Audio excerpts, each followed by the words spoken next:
ఈ నదీ పరివాహక ప్రాంతాలు ఇక్కడి నుంచి సహజ స్థితిలో అది ఆ వాగులు వంకల నుంచి వెళ్ళి సముద్రంకి వెళ్ళే దిశలో ఆ దారి మధ్యలో ఇల్లు కట్టేయడం, లేదంటే లేఅవుట్లు వేసేయడం, ఇవన్నీ వైలేషన్ ఒకళ్ళు చేయలేదు. కొన్ని దశాబ్దాలుగా కొంచెం ఇంక్రిమెంటల్గా చేసుకుంటూ వచ్చి అది చేసుకుంటూ వచ్చారు. ఇది కూడా మేము అడ్డగోలుగా కూర్చోబెట్టి ఇది వైసీపీ ప్రభుత్వం మాటలు కాకపోతే వాళ్ళు చేసి ఉండాల్సింది. ఎంతో కొంత ప్రయత్నం కూడా చేయకుండా ఇలాంటి పరిస్థితుల్లో ఇంత సమర్థవంతంగా ఆ వయసులో ఆయన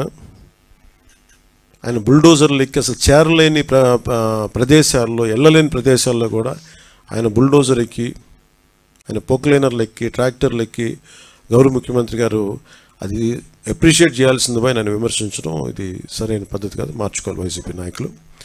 అలాగే వైసీపీ నాయకులకు కూడా నా విన్నపం, నా విజ్ఞాపన, మీరు విమర్శించడానికంటే కూడా ఇది మనందరి ఉమ్మడి సమస్య, ఇది మన రాష్ట్ర సమస్య ఇది. సో మీరు కూడా నడుము వంచి, మీరు కూడా బయటకు వచ్చి, మీరు కూడా సహాయక చర్యల్లో పాల్గొనాలని మనస్ఫూర్తిగా కోరుకుంటా ఉన్నాను. అలాగే గత 2-3 రోజులు నేను కనిపించట్లేదు అది ఇది అని మాట్లాడుతాను. ఒకటి చెప్తాను, ఇప్పుడు నేను వస్తే నాకు ఇబ్బంది ఏంటంటే ఈ సహాయక చర్యల్లో ఇబ్బంది పడిపోద్ది. ఒకసారి అందరిని మీద పడటం, దానివల్ల అధికార యంత్రాంగానికి కూడా ఒత్తిడి అవుద్ది. దానివల్ల నన్ను వాళ్ళు చెప్పడం వల్ల రాలేకపోయాను. అది నిన్న మీకు క్లియర్ కట్గా తెలియజేశాను.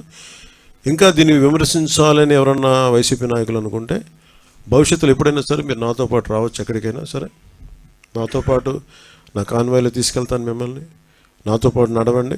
ఎలా ఉంటుందో మీకు అర్థం చేసుకున్నప్పుడు అప్పుడు మీరే సలహా ఇస్తారు.